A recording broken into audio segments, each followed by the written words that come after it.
નમસ્કાર, આપ જોઈ રહ્યા છો spark today news. Ward number 16ના ભાજપના કાઉન્સિલરની સભામાં રજૂઆતો જે કરી હતી તેનો પડઘો પડ્યો છે। કાઉન્સિલર સ્નેહલબેન પટેલની રજૂઆતના પગલે ડેપ્યુટી મેયર અને દંડક સ્થળ ઉપર દોડી આવ્યા હતા। વોર્ડ નંબર 16ના કાઉન્સિલર સ્નેહલબેન પટેલે વાસ તળાવની રજૂઆત કરી હતી। છેલ્લા 6 વર્ષથી તળાવને ઊંડું કરવા અને બ્યુટિફિકેશન માટે રજૂઆત કરી હતી। વારંવારની રજૂઆત બાદ તળાવને ઊંડું કરવાની કામગીરી સોંપાઈ। ઇજારદાર કામગીરી ગોકળગાય ગતિએ કરતા હોવાના સ્નેહલબેન પટેલ દ્વારા આક્ષેપ કરવામાં આવ્યા છે। તળાવની આસપાસ થયેલ દબાણના મુદ્દે પણ આજે ડેપ્યુટી મેયર અધિકારીની સાથે ચર્ચા કરશે। આટલું વર્ષ આજુબાજુની સોસાયટીઓના રહીશોને વરસાદી પાણીને લઈ તકલીફ પડી શકે છે। વાંસ તળાવ માટે 2017થી હું બોલું છું કે વાંસ તળાવનું બ્યુટિફિકેશન કરો।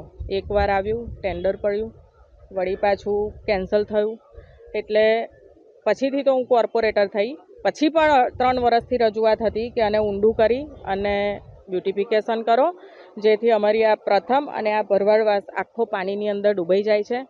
એમને મુક્તિ મળે એટલા માટે આપણે આ તળાવને ઊંડું કરી અને બ્યુટિફિકેશનનું કામ કરો।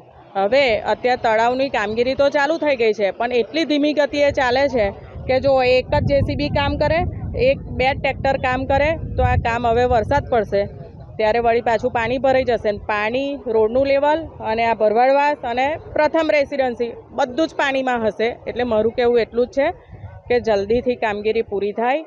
હજી વરસાદ એવો આવ્યો નથી તો જલ્દી કામ પૂરું કરવું।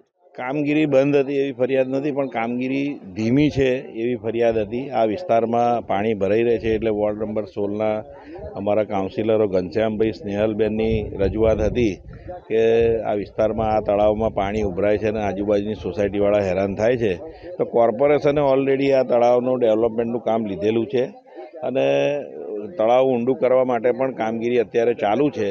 એટલે એનો જ અમે અહીંયા જોવા માટે આવ્યા છીએ કે ભાઈ શું છે કામગીરી લીધી છે ને કેટલા ટાઈમમાં પૂરી થશે, અને જો ધીમી કામગીરી હશે તો અમે સૂચના આપીશું કે ભાઈ આને ફાસ્ટ કરવામાં આવે।